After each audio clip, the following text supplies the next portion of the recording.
The trustees thought it would be a good idea that we tried to use this as an opportunity in advance of next week's annual meeting to kind of prepare some folks for what it is that you'll see as we get into that annual meeting. Okay, so we really have three things we wanted to touch base on quickly today.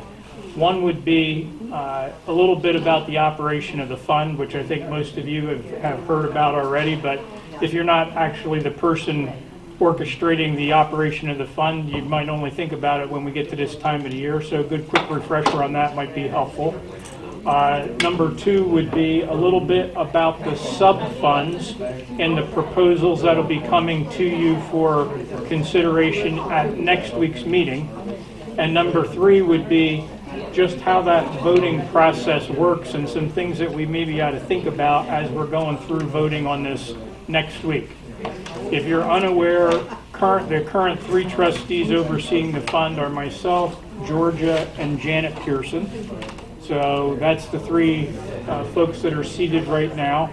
As we advance into next week's meeting, we're on rotating 3-year terms. Georgia's term is coming to an end, and an election of another trustee will be part of next week's action. Just so you're aware of that. Very similar to like election of council members. Same idea for election of endowment trustees. And we're hoping Georgia's doing. So that's the landscape in terms of what we want to touch base on in the meeting.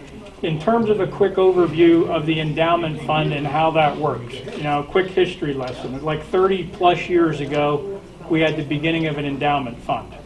And it was what I would call a sort of a closed fund and largely inactive. We put money in it, and then we did nothing with it for many years, except let it in the market, investing and gradually growing in terms of the size of the money we had. But there was no active engagement in terms of our use of that money. Okay? 2.5 years ago, with an eye toward changing that policy and the orchestration of that fund, a proposal came to council. A group of people worked together to kind of flesh out a governing document, and a decision was made to move from this sort of dormant and closed endowment fund to a more actively managed fund where strategically we would look at trying to utilize disbursements from that fund to help take care of larger expenses that we encounter in the church, and also to help us fund various ministries that we might be involved with or interested in across time. So we made that decision 2.5 years ago. Now that we've lived into it for 2.5 years, what we largely saw this will be the third cycle going through an annual meeting where we examine these sub-funds and disperse money to those sub-funds. Time number 3 right now. Following the first time, we set up sub-funds, we put money into those sub-funds, and there was no activity on it for that calendar year. After we went through this, time number 2 last November, there were some changes to the sub-funds. There was more money put into sub-funds. And now in calendar 2024, we're seeing the first fruits of that sub-fund program. During this calendar year, we saw assembly-related expenses for the Synod Assembly paid for out of one sub-fund entirely, okay, for the year. So the participants, their registration fees and so forth paid. Out of another sub-fund, we saw the purchase of a replacement copier and printer in the secretary's office, which had been one of the original concepts we had. We were just literally, using the old phrase, riding a good horse until it dropped, right? An old piece of equipment that continued to operate, but we knew the end was near. But now we had a plan in place so that when we did that, we knew where the money was going to come from to take care of that, okay? And then we engaged in 2 larger projects recently where all of the sidewalks around the perimeter of the building were re-leveled and repointed so that we didn't have things sticking up that were trip hazards any longer and whatnot. And also 2 of these units, like you see underneath the windows here on this end of the building, were replaced. So some heating and ventilation type work was part of that project as well. So, $2,000 for a copy machine that we didn't have to look for because we already had it set aside. Almost $400 worth of assembly expenses that we didn't have to look for the money for, we had set aside. And very close to $17,000 worth of combined sidewalk and heating system work done without any repercussions to our budget or to how we were going to pay for it because we already had it planned. All right? And that's one of the key things we need to understand about the new endowment fund is it's a strategic idea of how we can kind of map out where we anticipate some of these larger expenses to be and direct money to how we're going to get that done. Right? So it isn't a, oh boy, we showed up at the church today and guess what? A tree fell down out here and destroyed part of the roof. What are we going to do about it? How are we going to pay for that? We got a plan now, right? We can't anticipate everything, but we can anticipate some number of these things, and we've got a strategy now about how we can dedicate money to some place and get things to happen. That's the broad view of what's really transpired over the past 2.5 years. Next Sunday will be time number 3, where fresh sub-fund proposals will come to you that council has conceptualized, and then you'll have an opportunity to vote on those as voting members of the congregation. So let's quickly talk about the mechanics of how the endowment fund and these sub-funds are aligned. Up here at the top, we got a big pool of money called the endowment fund. All right? That's currently in the range of, without the specific dollar amount in front of me, between $700,000 and $725,000. The biggest bulk of that is the result of the $500,000 that we just recently received as part of the Messinger bequest. Okay? But up here we have a big pool of money that is substantial at this point in time.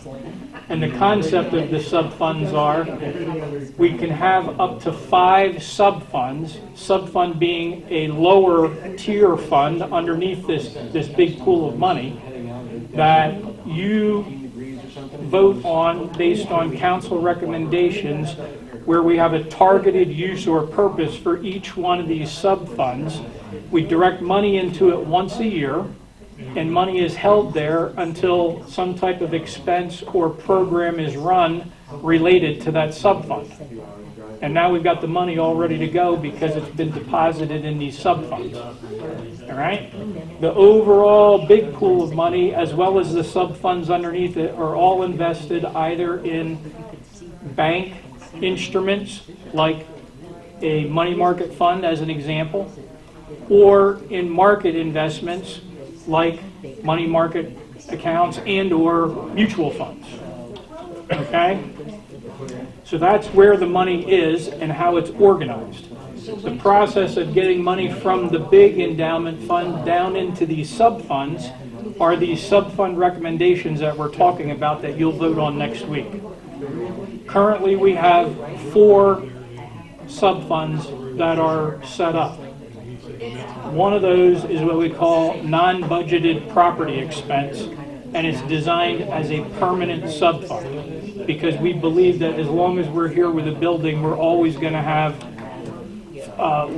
potentially large expenses that periodically we got to deal with, like septic systems, like heating systems, like roofing, like carpeting, like other large maintenance issues that we have to do.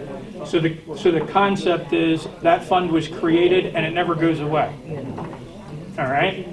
And then you have 3 more that are currently set up. One is called outdoor enhancements, where you voted on a council proposal 2 meetings ago saying, hey, if we go around and sort of beautify our building or neighboring property with various potential shrubbery or landscaping or whatever it might be, those are examples of things that we could theoretically fund out of outdoor enhancements. A second fund that's out there is really a technology-based fund, and that was where we went to take care of this copy machine and printer. Okay, so any of these computer technology, internet, video cameras, television sets, computers in the offices, any of that type of stuff, it all falls into this bucket and more of what we call technology. Okay? And I failed to mention that the sidewalk and heating repairs that we did all were funded out of that first non-budgeted property expense. Had nothing to do with our budget. It all came out of that particular sub-fund. Okay?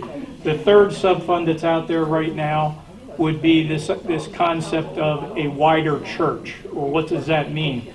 That would mean expenses related to contributions in manpower, time, or other materials that involve the broader church. The Synod, the ELCA, our participation in Synod and ELCA events, covering costs of if Brenda's going to a conference someplace, as an example, that she doesn't bear those costs. Prince of Peace doesn't have to pay for it out of their budget. We've actually got a pool of money set aside to actually address that. Okay, that's the other piece of what we have out there right now. That leaves me one short, and it's eluding me which one I'm missing at this point in time. I'm sorry? Well, we're talking about 4 that we actually have, and that's one that we don't have, which I'll address just in a moment. Outdoor, wider church, technology. That's it. So we did hit it. I'm losing count as I went along. So those are the 4 that are in place right now. We had a 5th sub-fund in place for this year called Mr. Fix-It, approved at the last congregational meeting, and we funded it. But the reality was, as we got closer to the time of actually looking at how that would work and getting it off the ground, we determined through council that there were some potential insurance liability concerns that said, hey, we may not be able to operate this the way we thought we could or should. And so that sat dormant until the late summer, about September. And at that point, council knew that that sub-fund needed to be closed because we weren't going to be able to function in the manner we thought we would. So the money was taken from the sub-fund and put back into the broader endowment fund. And now that makes an open sub-fund that we can conceptualize something new and different as a new sub-fund potentially at this meeting next week. Okay, so we got one vacant seat there right now where Mr. Fix-It has gone, and now we got something that's open. So that's the quick kind of review and history of the existing sub-fund, what's going on for the past year, how we got there 3 years ago, so forth. Any questions about any of that? Then let's talk about the sub-fund proposals that are going to come before you next Sunday. Okay? Maybe we can start with the new, we talked just a moment ago about this empty bucket that we have that was prior Mr. Fix-It that's now been closed, creating an empty sub-fund or a vacant sub-fund would be maybe a better way to think about it. There's a new proposal that has come forth that is going to be called Helpers Helpers. Okay? Now, part of the mindset behind that really spawned out of some of our stewardship group, which Georgia is an active participant in and leader of. And since she's also here with us as the trustees, I'm going to turn the floor over to her because I think she can give us the best idea of what that concept is going to be all about. So I'll turn it over to Georgia. Last year we started hearing about that, one of our ministries here are the Helpers Helpers. And that all comes from the way that we seek and serve Christ.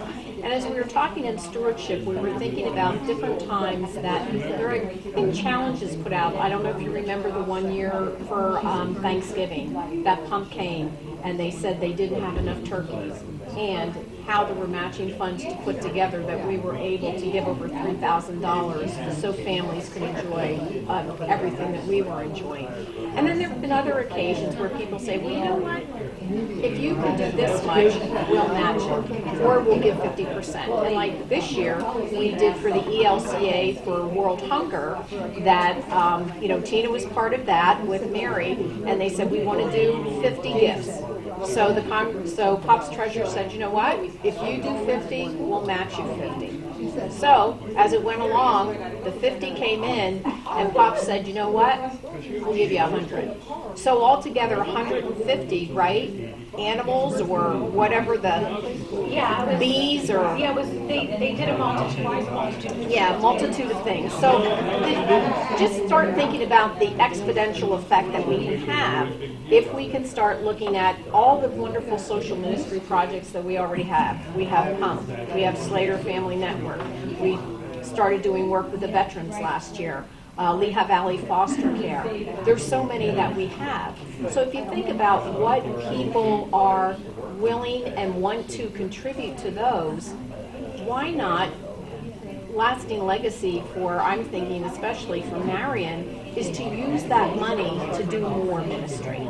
So that's where we came up with the idea in stewardship that if any social ministry project or another project that might come from an individual, doesn't have to be only through social ministry, if somebody comes with a project and we value it has, what we're going to do is work with social ministry, the stewardship committee, and now we'll be keeping track.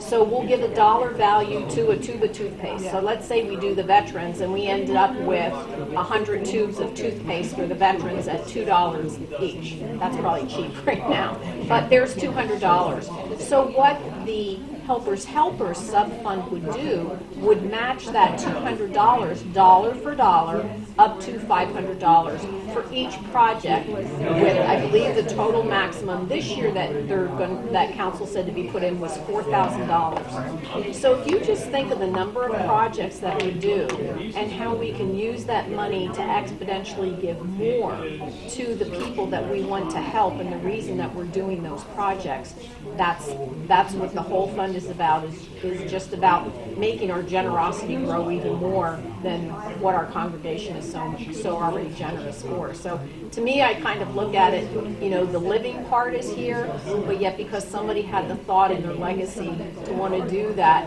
why not make that legacy stay alive as well? So it's going to take a little bit more counting of items and keeping track of things, but I think that'll be, that should be just fine. So basically, the project comes up, whatever the project is, then we either take cash donations, sometimes they're part of the project, like we just did the coats for kids at Slater Family Network, for instance. So what we ended up with and what people gave and everything, we ended up doing 67 brand new coats for kids. And we had some others too, but it was all cash donation. Everybody gave to that. So if we would have had that project, we would have been able to buy $500 more coats than what we did. But I mean, with the numbers there. So if you have any projects that you're thinking about or any ministries that aren't currently being done, just because it's not brought up by social ministry, start thinking about that if the fund's approved. So we don't know that the fund's approved yet, but we're hoping. So that's an example of a new proposal that's coming before you next week, and you'll have the opportunity to vote yes or no. And we'll talk a little bit about the voting process as we get further into this. But that's one that's coming next week. The four others that are coming are largely recommendations from council to inject additional money into existing sub-funds. And in some instances, altering the name of the existing sub-fund to have a little better clarity as to what it is that we're actually doing. Some of this will appear, if you have a copy, on page 9 and 10 of the booklet that is out on the counter or that you may have already picked up in the past week or two. So just to kind of recite down through that, what Georgia just referenced is being called motion number 1 in that document. I'll just go down through them in order to try to keep it as simple as possible. Motion number 2 that's there is to rename what we called wider church, which again is offsetting some of these expenses related to our participation in ELCA or broader synod initiatives, as well as training and some other related things, to rename that to call it congregational education. If you think about that, that's a broader enterprise than just wider church and gets us a little more focused around that. And just as Georgia called out for the first sub-fund proposal, Council's asking to make it about a specific dollar amount. George's proposal here was $4,000. The proposal related to the congregational education is $5,000. Moving on to a third sub-fund, they're looking to add additional money to what we're calling outdoor enhancements. However, they're defining that as a percentage, not as a dollar amount. Okay, we have the option to go either way, percentage or dollar amount. So we're estimating, we won't know the exact dollar amount that'll be dispersed until we get to the end of the calendar year, but with the large Messinger contribution that was given to us, we expect that this year's disbursement is going to total somewhere in the neighborhood of $140,000. Very large, okay? And it's unlikely that we'll see another disbursement of this time soon. Subsequent ones as we go into the future are probably going to be more in the $30,000 range. Past total disbursements have been together the 2 years more like $25,000. So you can see this is a gigantic disbursement that we got to manage this year is what it boils down to. And that's, I just wanted to interject, and that's a big one because it's considered new money, and new money goes out at 20%. Right, So we can so pull that out. we didn't So speak to that in some detail before, but the way that we calculate this disbursement is to look at the December 31st end of year balances that we have in all of these investments and look at that pool of money up at the top, the endowment figure, the one we said is like north of $700,000 right now. And our calculation is 5% of whatever that total is gets dispersed. But that's not all. Then we have the piece that George is talking about, which is we total up from that amount of money, how much was new money this year? And the new money received this year, we disperse an additional 20%. So if you think about it, one gift of $500,000, 20% of that is $100,000. That's the biggest part of what we're talking about here, as a $140,000 disbursement. So that's how we're getting to the one-time sizable chunk here, is that we're only probably getting a $500,000 gift one time in this lifetime, right? So it's not likely we're going to get back to an annual number like 120 anytime, or excuse me, 140 anytime soon. So these first two are dollar amounts that will come off of that approximate 140. Then this outdoor enhancement sub-fund is going to be 8% of whatever the balance of the 140-ish number that we're going to have, whatever that dollar figure is, that's what would go in this fund. And again, that outdoor enhancement is looking at property improvements to our physical real estate property or to the building itself, or potentially even at the parsonage. And then we also have the same idea going on with the technology sub-fund. The difference there is, instead of it being an 8% of this $140-ish thousand number coming to it, it'll be approximately 12% is what's being totaled. And the fifth sub-fund is that non-budgeted property-related expense, the permanent sub-fund, the one that never goes away. If you took the dollar amounts we expressed earlier and the percentages together, we're thinking that that leaves approximately 75% of the total. So the biggest hunk of that $140,000 is going over to non-budgeted property expenses. And that should really provide an opportunity somewhere in the neighborhood of a little over $100,000 on top of the small residual amount we have after the sidewalk and HVAC work that we did this year to do a variety of things. Yeah, right, that may be on council's slate to consider. So those are the proposals that are going to come before you. All right. The one thing I would emphasize is, even though money is dispersed from the endowment fund down into these various sub-funds, there is no obligation for Prince of Peace to spend any of it. The disbursement is just a bookkeeping maneuver to say, we're taking it from the general pool and we're beginning to place some of that money in specific buckets so that when and if we need it, it's ready to go. It could play out just like Mr. Fix-It. Money went there, and across time, for whatever reason, it wasn't used. And at some point in time, we decide that isn't an objective for us any longer, and we close that, and it just goes right back up into the endowment fund. Just because we disperse it doesn't mean we got to spend it. There's no timeline that we're on that says, oh, well, we put it in by a certain date and it's got to come out by a certain date, or we have to spend it all. None of that. It's just a maneuver to get it down into a designated place so that when and if we have expenses related to that target, it's ready to go. Okay? Questions at all about sub-funds? Yes? With the sub-funds, if the money's, I know it's a paper deal, but if that money isn't utilized for the year Yep. in those sub-funds, Yep. does that bucket of money stay in there? Yes. So as an example, as I just mentioned, we did the heating and we did the sidewalks. And we had at the time, I don't have the exact dollar amount, but it was a little over $18,000, close to $19,000 sitting in that sub-fund. We spent a little shy of $17,000 of it. That left $2,000 and change. That just rolls forward, and we're going to put more on top of it, and it just keeps rolling forward. If we hadn't spent any of that, and we had the full 19 there, it would just sit there until the next year. It sits there till it's either spent, or until council says, we're not going forward with that any longer, we're going to close it. At such time, it reverts back up to the original endowment fund. So it never goes away. We don't use it for anything that it wasn't specified for. It's just being held there so that we know if we have a unbudgeted property expense in this one example, that's where we go to get the money. Okay? Anything else with sub-funds? Did the committee ever set a money amount that they'll never go below? I'm just saying like 400,000. Right. You know. And there you're talking about the larger endowment Yes. piece, right?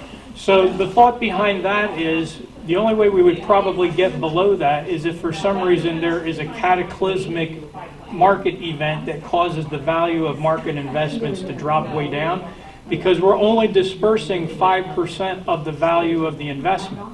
So if that's true, and we have reasonable performance of market investments across time, not just for a small, narrow span of time like months or a year, but across many years, we don't have any kind of thought that we're really going to see that dip significantly.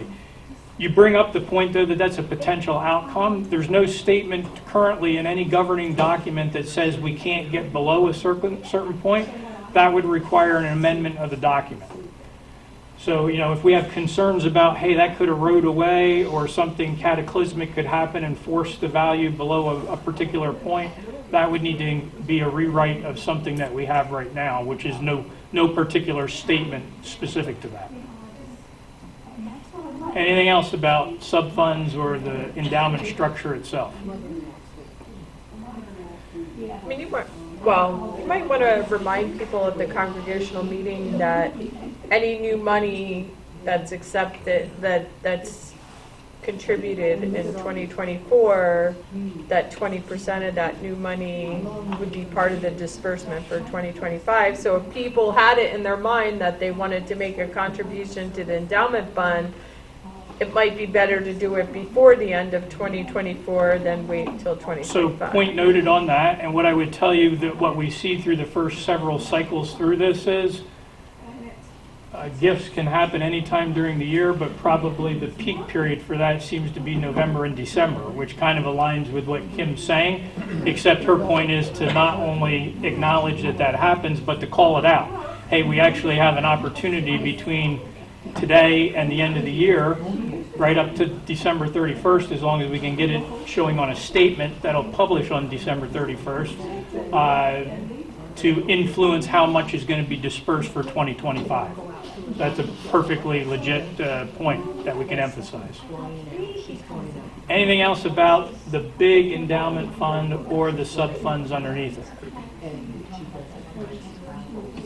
Then let's shift gears to talk a little bit about voting, how that works, and what you're actually voting on. The role that you play as a voting. Jim, before you go on, because I just came in, was there something mentioned about what we did at council? What did you do at With council? the endowment, 500,000, it was a suggestion about giving back. You want to talk about that? No. No, so I think what Jackie's referencing is when we had confirmation of the Messinger bequest, the trustees approached council with several recommendations about the fact that it was so large in a single gift that in many ways the original authors, including myself working on the governing policy, didn't necessarily anticipate gifts of that size. And should that potentially be something that we got to think again a little bit about how we would approach it. One of the suggestions that was made is it right-minded that Prince of Peace might say, look, we've been blessed with a large gift of this size, and maybe we should be considering taking some portion of that $500,000 and directing it in some way to the wider church. All right? Such as a gift made to the Synod, a gift made to the ELCA, right? Should we share some of what has been a large contribution that we've benefited from with our wider church body? And after some debate, council came back and said, hey, what we think we want to do specific to this one gift is take $5,000 of this and place it into two $2,500 gifts that we'd like to make. One to the ELCA on behalf of World Hunger. The second one to the Synod, and I don't have the technical name of it, but it's essentially the Sam Zeiser Scholarship Fund. All right, there's a proper name to that. I don't have that proper name right in front of me, but the purpose of that fund at the Synod is named after Sam Zeiser for scholarship-related funds for folks that are pursuing a career in the ministry. So council approved that, and we've executed that. And council further approved that all go-forward bequests, $5,000 representing 1% of the $500,000 gift that we received this one time. Council further determined that going forward, as bequests would be received, it would be a standing policy that 1% of that would come off the top at the point of receipt and be directed to a cause of council's designation in the wider church. It won't automatically default to, as I understand it, future World Hunger and Sam Zeiser gifts, but rather council's choice of where there may be a current real-time concern within the Synod or perhaps the ELCA. The suggestion for the World Hunger this year was because they were celebration of the 50 years. Right. So we wanted to add to right. that. And then 1% will do, this will come every time we get a bequest. Right, each time a bequest, just 1% off the top. Oh, I'm giving you $20 on behalf of my father. Right. It's like the bigger endowments that come in. So does that speak to the issue that you're calling out? I didn't know if you had talked No, about I hadn't gotten into that, but it's a good call out because it's something that's a little different than where we were a year or two ago. But again, some of these ideas kind of spawn out of the fact that you don't get $500,000 gifts every day. And it suddenly causes you to reflect on these things. And when ideas come forward, it doesn't mean that we got to embrace them, but it does mean that it's incumbent on the leadership of the congregation to think about these things, right? We wouldn't just keep doing the same thing we've been doing forever. It took us a few meetings to go through this. I mean, we talked about it, we tabled it, we talked about it because some were for it, some weren't for it. And, you know, in the end, with this kind of money, we made that up in you know, I don't want to call it interest, Jim hates when I call it interest. But basically, we've made that money up already. Well, actually, to further expand on that, we did make it up in interest. Because in this one case, initial receipts, and because of some turbulence in the market at the time and lack of clarity exactly where we were going directionally with the money, it was placed in a Fidelity Bank money market account that was negotiated to earn 4.5% guaranteed payback. So in fact, we've already long since earned that money back, is what it boils down to. So in this case, interest actually was a legitimate way to speak to the earnings around that, is what it comes down to. Anything else about the Global Endowment Fund or these sub-funds? Then let's wrap this up by talking quickly about the voting next week and what goes on with that. So we have 5 proposals that will come to the congregation as one each individual. In other words, not a block and you vote yes or no for all 5. One at a time votes for each of 5 separate motions for what it is that you just heard us detail. Okay? Your vote has nothing to do with whether or not we're going to disperse money. It has 0 to do with that. By definition of our governing policy, we've already determined the money is going to be dispersed from endowment somewhere into some sub-fund. The somewhere is what you're voting on. All right? You're the driver of the bus in terms of determining, are we going to go left or are we going to go right or straight ahead? But you aren't the guy with the control of the spigot turning it on or off. You can't stop it from happening, but you can direct where it's going to go. That's an important distinction to make. It's not about yes or no, we're going to do it. It's yes or no, where's it going to go? All right? I hope council will speak to that on some manner next week, because I think that's important for people to understand. Because there will be somebody sitting in the pew that says, no, what we should really do is take $700,000, stuff it in our mattress, and leave it alone. Let it percolate for a while. Okay? And they may not necessarily be wrong, but that's not allowed in the rules of organization that we have in place on this. That's the point we're making. So as each one of these motions comes before you, you'll be asked to say yes or no. We're open to discussion. We're not open to amendment. You can't say, yeah, I like that idea, but George's thought deserves more than $4,000. I think it should be 10. No, that's out of order. All right? If you like George's plan that she's brought forth, then it's a simple yes or no, and what we'll direct there is $4,000 if it's voted yes. All right? But here's the important part. If it's voted no, what happens is whatever we called for in terms of dollars or percentage of the total to be dispersed will not go to Georgia if it's voted no. It'll default to be extra money going into the non-budgeted property fund. Okay?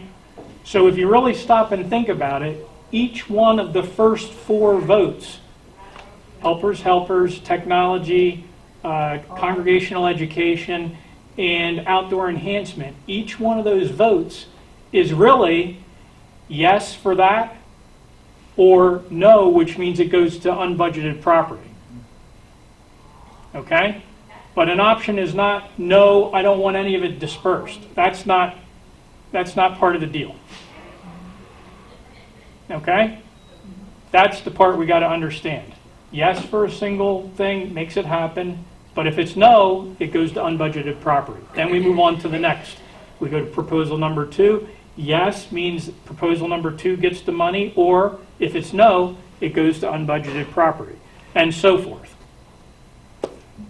And at the end, the 5th would be unbudgeted property, and that's permanent, and it has no place else to go. So really, council has designated that that's going to happen, right? 75% of whatever the disbursement is, that's where that's going to go. But the first 4, it's subject to your approval, and if it's no, it's also going to go to unbudgeted property. That's what I got for you. Do we have other questions or anything at all that we can answer about endowment? Even though I'm on council, I know the whole situation. A question, okay? If somebody would ask this question. Yeah. Let's say enhancement, as an example. There's a project, and there's not enough money to cover that project in that bucket. Can money be taken from another? No. No. In case that question gets thrown up. Right. Yeah. Now, to expand on a point Ron was bringing up, because as he was asking it, I was thinking of something different than what he was really asking. He was asking about, in the overall endowment fund, is there any safeguard that prevents that from coming below a certain point? Where I was thinking he was going was not in this overall endowment, but within a sub-fund. You know, is there some wisdom that within a sub-fund we wouldn't want to see it go all the way to 0? Especially in the case of, say, unbudgeted property stuff. You know, in the back of my mind, we're now going to have, if all things go according to what's in the booklet, and it all votes the way we think it's going to be voted and so forth, when we get to January, we're probably going to have around $106,000 or $7,000 that is just in that unbudgeted property subfund. Around $105,000 new money and a couple $1,000s worth of existing money that's left from these various projects. You know, in the back of my mind, as I look over the last 5 or 10 years, we got surprises several times on unbudgeted expenses that weren't nickel and dime stuff, right? Septic system quit, electrical stuff out along the road, go back a little further, the roof went bad, $45,000, you know, that kind of stuff. And if our reliance is on this unbudgeted or non-budgeted property-related expense to be our salvation for those types of things, it may be prudent that we plan out activities that might happen during 2025 that doesn't take us to zero in that account. Because if there's like $107,000, $8,000 in there, and we spend all but $1,000 or $2,000 of it, and then we find out the septic system goes bad again, and we got a $20,000 bill, where's that $20,000 coming from? Because those are the kinds of things that we're laying out that have to happen like more or less in real time. We can't necessarily say, hey, sorry that the septic system doesn't work, we'll catch that next February after we do another distribution of money in the account and don't have a toilet that works for 3 or 4 months. Like, that's no good, right? So I think even though there's going to be a lot of money in that account, where Ron was taking us in the overall endowment thing, I was actually thinking he was going to be talking about this sub-fund, and I would be a proponent of saying, yeah, you may need to think that we want to spend it because we have it, and there's good things for us to spend it on, but we may need to think that, yeah, we can spend down to like 15 or 20, and we'll know that there's more that'll come next year, right? And then it'll go up again, and maybe it'll go to, I'm just making this up, 35 or 40, and we can spend down again, right? But again, leaving some kind of cushion in there, because that's really the emergency money, right? We don't want that thing to be at zero, because zero means we're at risk. We know more is coming, but what happens if we need it before the more comes, right? So I think that unbudgeted piece, there's some thought to, we don't want to get to zero. We want to have something probably left in the bottom. But that's a council issue to resolve, because council really has the... That's each sub-fund account. Well, it's specifically the non-budgeted property He's just talking about piece. property. Yeah, that goes through property. It goes through them. No, it doesn't go doesn't. through And then it council. goes to council with Yeah. with their No, it doesn't. It proposal. really The stops bargaining at will have to council, tell because if something came along, you got to sign off on it before a trustee actually expends the money. Yeah. Yes, but as far as the spending-wise goes, that's their decision, then they bring it to us to say yea Right. or nay. It's their decision on a program. It's your decision on a yes or no, we're going to allow that to happen. Right. And so really, the buck stops at council as far as that goes. Well, I'm thinking of an example like the parking lot. Sure. Years ago, that was 110 grand. Yeah. So it comes to the point where we have to do something with it. Even if we let it build up for a couple of years, it's going to be wiped out. And actually, Larry's making a great point, which kind of ties into the piece that John was bringing up. Just because the money's in an account doesn't mean we got to spend it. And with an eye toward a major expense, like Larry's naming one right here, it could be a strategy is, okay, we just went from $2,000 to $108,000, but we have in the back of our mind a project that's really going to be $130,000. So we're largely not going to tap into that. We're going to allow it to keep growing, because we know through investment or future disbursement, that number is going to keep growing, because we got to build it to 130, because that job that was 110 before is really 130 now, and it might be 135 by the time 2 more years goes by as we grow to get there, right? Right. So again, tying all of these ideas together a little bit, we have no obligation to spend what we have. We can choose to spend it whenever we want. And a strategy like Larry's outlining could be, hey, we have to build to that across time. We just took a massive leap to get to where we want to go, but we still haven't gotten to the end game yet. And it's going to require another year or 2 worth of disbursement into that account to ensure that we can get it done. A question on that. During the course of 2025, Yep. finance I'm guessing it's transparent. They're going to be watching these sub-funds and where what money is dispersed from them. Right. And if something falls over or short, they'll make recommendations to council that those sub-funds have to be changed in the percentage of dollar amount. Well, you mentioned finance, it would really be trustees Okay, that would look at this trustees, because the yeah. trustees Yeah. oversee this part of it. Right. And the answer would be yes, and we lived into that reality in 2024. Because the action that was taken last November was set up this wider church account with a disbursement of money that, if my memory serves, was like $390. And then when we went to synod registrations and the rest of it, it was like, I forget the exact amount, but like $410 or $415. Well, all we could do is disperse the $390 that was there, and the church needed to eat the other 20 or 25 bucks. It's a minor issue, and nobody's making any point of it, but from a procedure, which is really the nature of your question, is procedural. Yeah. Yes, trustees are looking at that. Yes, trustees would make recommendations to council about, hey, listen, you told us to do this, we did it, but now the end result of that is we have depleted or dwindling funds that are available here. Just here's an update with where you are with that, right? Because at the end of the day, we wouldn't want council to approve something that we couldn't support. So council needs to know, well, as action comes before us, well, how much money do we have to play with, right? So trustees specific to the endowment would really be the gatekeepers for that. And I think one thing to mention there as well, you know, the bill that comes in for council to approve the expense should be based on an invoice, not that the project is already done and now you're waiting to get the money to pay the invoice. Right. So, you know, just a little bit of, you know, on that side as well of how that works. Yeah, and I don't think we got to debate that with the whole audience that we have here now, but we have encountered, you know, we're learning as we go on some of these things, because it's really in 2024 that we're seeing the first expenditures of activity from a year and a half prior to that, right? And then, you know, just to share with you, since you took the time and have the interest in being here, you know, we learned a couple of things. Like, one of the things we learned is council approved work to be done, property related. And property and council did a great job getting it together, getting the bids, getting the work done, and letting us know we needed to execute to it. And then we did another smart thing, and we found out, hey, look, the expenses related to that we could pay for on our credit card. Okay? And we earned some points and the rest of that kind of stuff with it.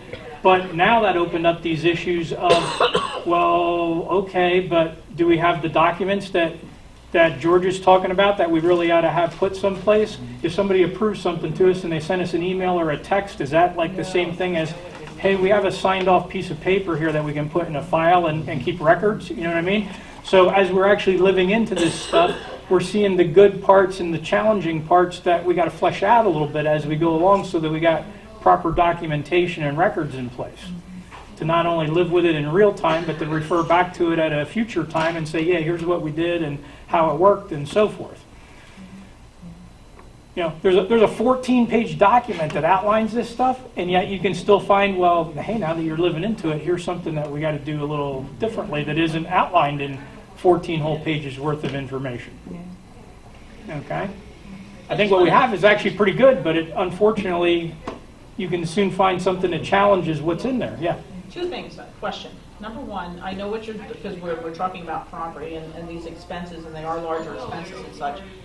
Sometimes it's just going to maybe fall that we get to a lower dollar amount and they're going to have to build up. I mean, we have that, but yet our endowment is written also, not that we would do this on purpose, mind you. I'm saying we're going to be watching this, just like anybody else that has a bucket should watch. Hey, if you only have $10 in there, guess what? That's what you get to spend.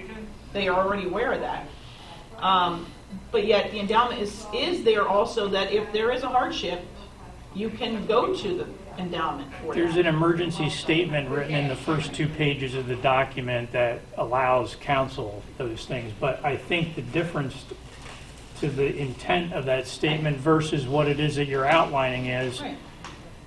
your opening part of the comment sounded like, well, look, we put money in a sub-fund and now we've overspent it. Right. All No, right? so like, for example, if we're going to do the driveway, just say as an example, because we've got other things that's coming up first. But let's say it costs $130,000, that's what's in there. well, we're gonna do the project maybe because we've got, finally reached the. Or maybe the not, amount. because maybe it's not prudent to do the Well, project. that's right, but I'm saying, but if they go ahead and if they've got the approval of the council, we're gonna do it, and now we're at zero and lightning hits the church, God forbid, and there's an issue, we have that fail-safe. That's what I'm trying to say, is there's a fail-safe to the. I would challenge that and say we have a fail-safe, but it doesn't seem to me like the intent of that fail-safe covers the scenario that you're spinning. I think what I would say is I have $130,000 in that account, I have a $130,000 project, and there needs to be some debate among council, because they would be the governing body of that, Right. to say, look, are we really willing to take this account based on what we just outlined here a moment ago and take it to zero? Because we're doing this work in April, and it's going to be 8 months to the end of the year, plus another 1.5 months at the beginning of the next year before any more money is injected into that. And the next time the electric blows up or the septic system does, how are we dealing with that between April and when the next cycle comes?